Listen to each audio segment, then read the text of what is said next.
Hello everyone, hope you are doing very well by the grace of Almighty.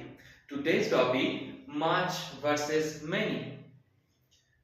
Don't make this common examination mistake. Most of the students এই ভুলটা পরীক্ষার সময় করেই থাকে.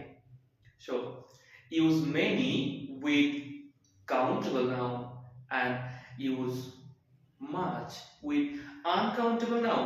যে সমস্ত নাউনকে আমরা গণনা করতে পারবো সেই সমস্ত নাউনকে আমরা কাউন্টেবল নাউন বলি এবং তার আগে আমরা মেনি ইউজ করব এবং যে সমস্ত নাউনকে আমরা গণনা করতে পারবো না বরং এদের পরিমাপ দিয়ে আমাদেরকে নির্ণয় করতে হবে সেই সমস্ত নাউনকে আমরা আনকাউন্টেবল নাউন বলি এবং তার পূর্বে আমরা মাচ ইউজ করব।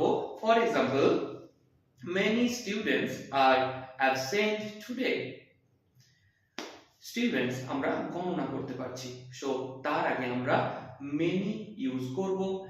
and second example, much water is wasted. much water is wasted. Water কে আমরা গণনা করতে পারছি না, ওয়াটার কে আমরা পরিমাপ করছি তার একক দিয়ে, সো তার আগে আমরা much ইউজ করছি। and lastly, it's very important for SSC, banking, WBCS and another competitive examination. এরকম আরো ভালো এবং কমন গ্রামাটিক্যাল মিস্টেক শিখতে গেলে আমাদের চ্যানেলকে অবশ্যই ফলো করো, subscribe and follow Ifti learning academy from grammar to influence. Thank you, thanks for watching.